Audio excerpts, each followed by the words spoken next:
Muy buenos días, ¿cómo están? Hoy en la clase de castellano estaremos trabajando una lectura muy interesante, la imprenta. Ya este tema lo habíamos analizado en la clase de Historia Sagrada hace un tiempo atrás. Pero vamos a estar interpretando este texto y también trabajaremos con glosario, definición de palabras y pronombres personales. Comenzamos entonces la lectura. La imprenta, un invento que cambió el mundo. Quiero que prestes atención a los detalles porque después hay un ejercicio donde te pide tu opinión o te pide tu parecer, te pide interpretar. Entonces es necesario que prestes atención a lo que vamos a leer.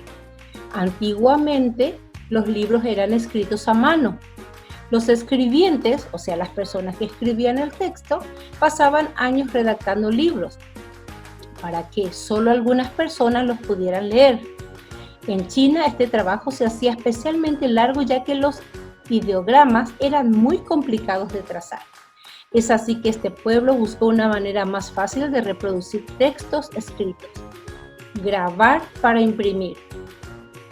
Habíamos dicho que al principio todo era a mano, ahora la idea era ya grabar. En el siglo II apareció la litografía, es decir, la escritura sobre piedra. Los chinos grababan al revés los escritos sobre piedra. Luego lo untaban con tinta y lo presionaban contra una hoja de papel. El grabado al revés se reproducía al derecho. Entonces, a ver, ¿en qué consistía la litografía? En grabar o pintar los escritos al revés sobre las piedras y de alguna manera usarlos como sellos sobre la hoja. En eso consistía la litografía. El grabado al revés, dice, se reproducía entonces al derecho. Pero en el siglo IX nació la xilografía, es decir, los caracteres esta vez ya se tallaban en relieves sobre una placa de madera. De la piedra se pasó a la madera. Eso tomaba mucho tiempo y si se equivocaban en el tallado debían comenzar todo nuevamente. Yo me imagino lo complicado que habrá sido esta empresa. Luego ya pasó a caracteres móviles. En el siglo XI, un chino, Pi Shen, moldeó cubos de tierra y sobre cada uno de ellos esculpió un carácter al revés. Un carácter es como una letra. Para armar un texto bastaba con ordenar los cubos con los diferentes caracteres. Me imagino una A, por ejemplo, una A, M, una M, una A. Bueno, entonces iban formando las palabras. Untarlos con tinta y colocar una hoja de papel encima. Siempre era como una especie de sello. Lo bueno era que así se podían volver a usar los mismos caracteres para imprimir otras hojas. Hasta ahora eso no se estaba pudiendo hacer. Pero por fin llegó el invento de Johannes Gutenberg. En 1445 en Europa, Johannes Gutenberg, en vez de usar tablillas de madera para imprimir, creó caracteres móviles de plomo, lo que permitía usarlos en muchas ocasiones. Vuelvo a repetirte, ¿qué eran los caracteres? Hacete la idea de que cada carácter, por ejemplo, contenía una letrita y entonces iba formando palabras. Tuvo que crear más de 150 caracteres diferentes que imitaban la escritura manuscrita. Para la impresión, Gutenberg adaptó una prensa de vino a las necesidades del nuevo trabajo. También tuvo que inventar una nueva forma de tinta para que fuera más densa, o sea, no tan aguada, más viscosa y se pegara bien a los caracteres móviles.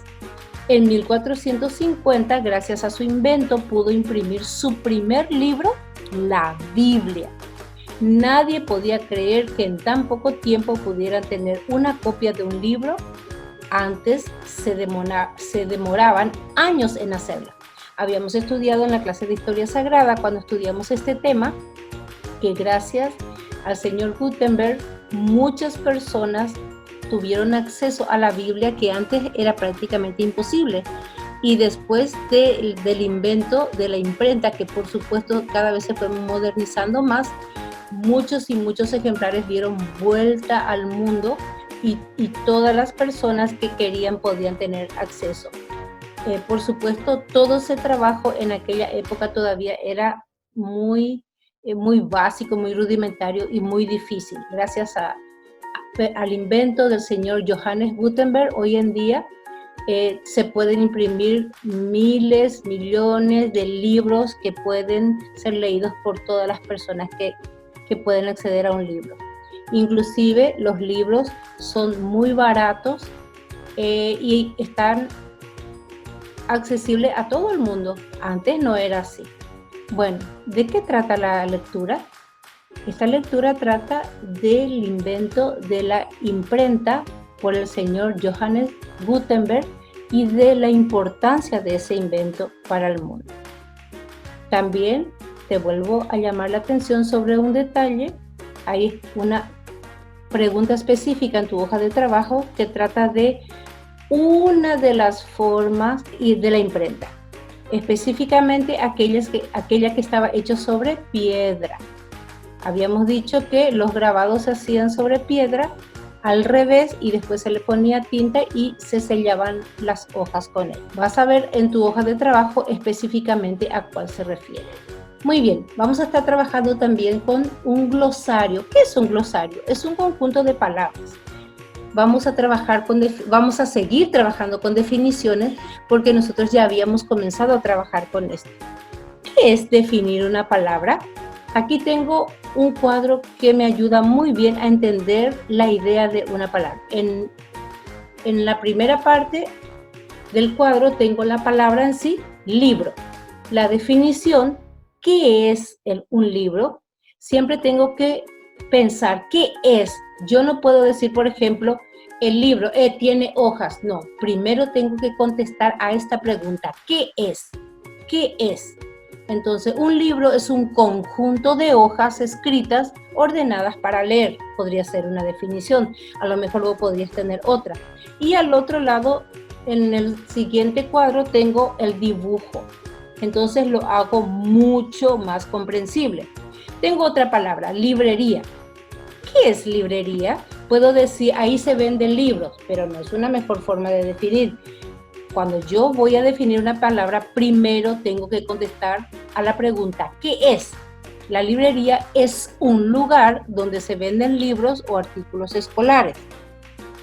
Por lo menos en nuestro país le llamamos librería también a un lugar donde venden útiles escolares.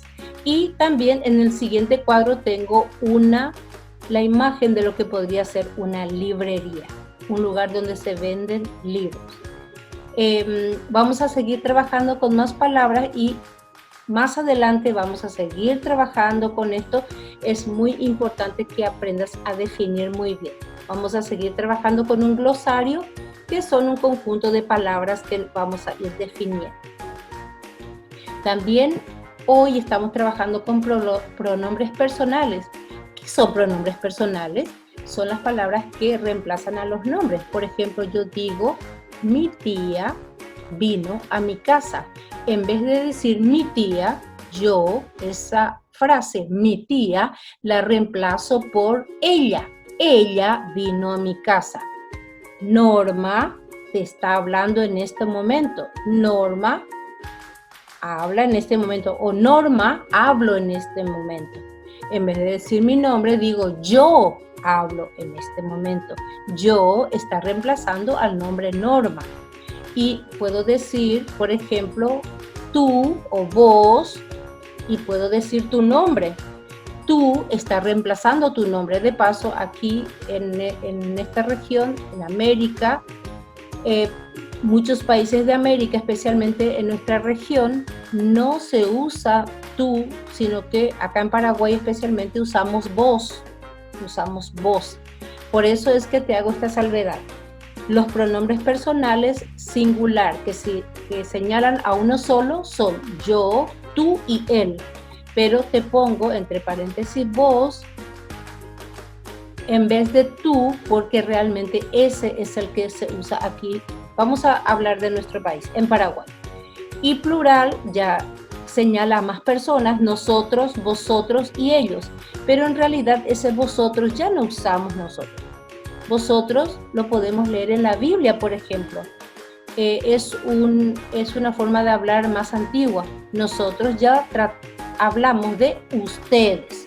Si me voy a referir a un grupo de personas, digo ustedes, no vosotros. Vosotros, por ejemplo, se sigue usando en España, pero aquí no. Nosotros usamos ustedes. Por eso es que yo te pongo, en vez de vosotros, te pongo la palabra ustedes. Entonces los pronombres personales son yo, tú o vos, él, nosotros, vosotros o ustedes y ellos. Bien, estas palabras nosotros las vamos a ir reemplazando, vamos a ir usando en oraciones y vamos a seguir trabajando adelante, inclusive luego combinando con los diferentes verbos para las conjugaciones. ¿Listo? A trabajar.